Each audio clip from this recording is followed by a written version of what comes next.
Welcome. Glad we're able to use technology to have class today. I'm in COVID protocol until Friday. I don't have any symptoms, but having been in close proximity to someone who's tested positive with symptoms, we're being showing a lot of caution.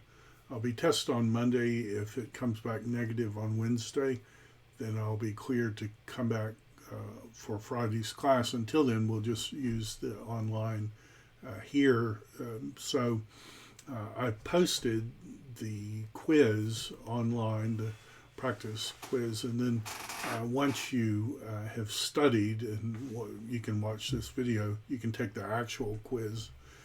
Then really hope you're doing well, and I hope we can resume face-to-face classes on Friday. But for now, let's look at the reading for today. So we're Genesis 6:4, and sorry, let me pull up how far we're going.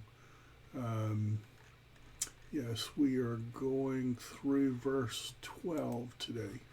So here we go. And the Nephilim, they were in the land in those days. In the days, so you get the from this patah, and whenever you have these, if this has a definite article, this will have it too. In the days, these in these days, and also afterwards. Thus, when the sons of Elohim went into the daughters of Ha'adam, and they bore to them the Gibborim, the warriors, who were from of old, men of the name. Of course, it's common to say, well, who are the Nephilim?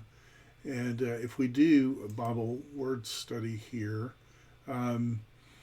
Nephilim only appears 3 times in the text. It's from the word fall, so the fallen ones. The usage is in the Hebrew Bible 3 times. If we click on that, I guess we click here.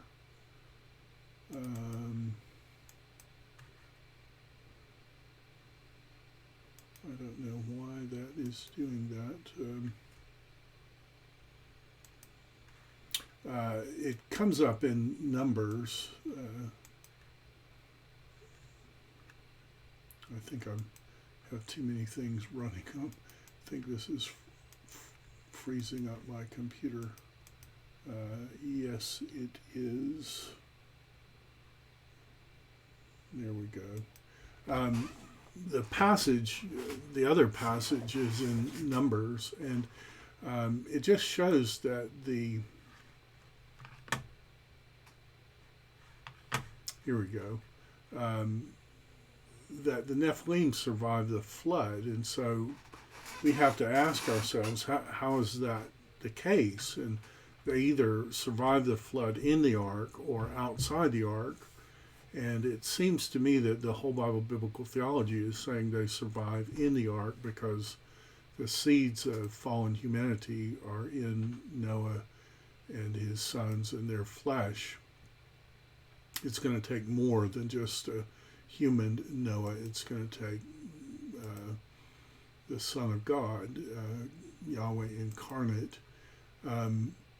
So the Nephilim were in the land in those days and also afterwards when the B'nai Ha-Elohim, and you've seen my video and presentation elsewhere where I'm arguing that's the Sethites, very ancient view, goes back to Julius Africanus and Augustine, Calvin, others, that it's that godly line who are not godly inherently, but they're calling on God's name for help.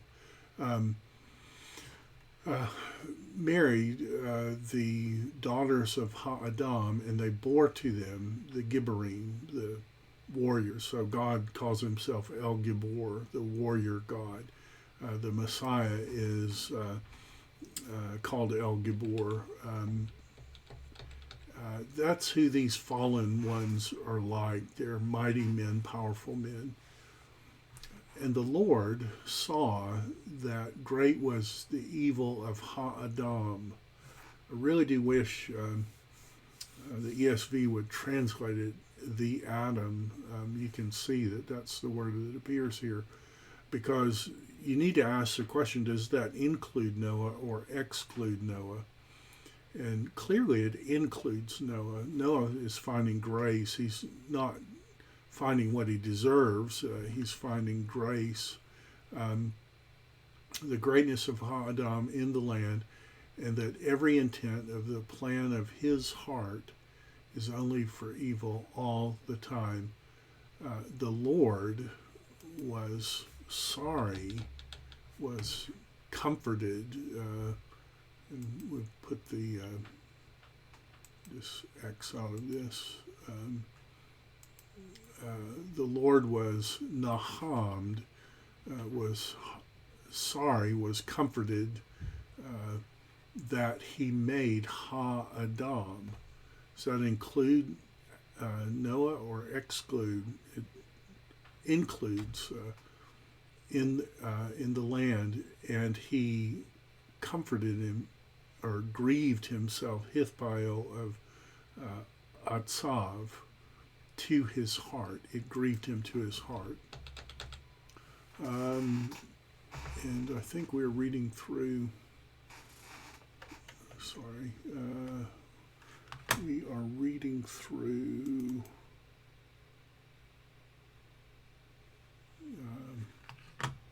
I should have left this up, sorry about that. 6:4-12, that's right, 8 verses. And the Lord said, I will wipe out, so I will completely destroy Ha-Adam. I will completely destroy the Adam whom I created from on the face of the Adamah, from Adam to Behemoth, from man to beast, to creeping thing, to the birds of the heaven, because I am sorry that I made them. And notice that it's interpreting Ha-Adam as a collective, and you can see that this formative there is third masculine plural. I'm sorry that I made them. And Noah found grace. Notice that's an inversion. The word grace is an inversion of the word Noah. That happens also with was evil in God's eyes. Not sure why it's doing that, but it is happening.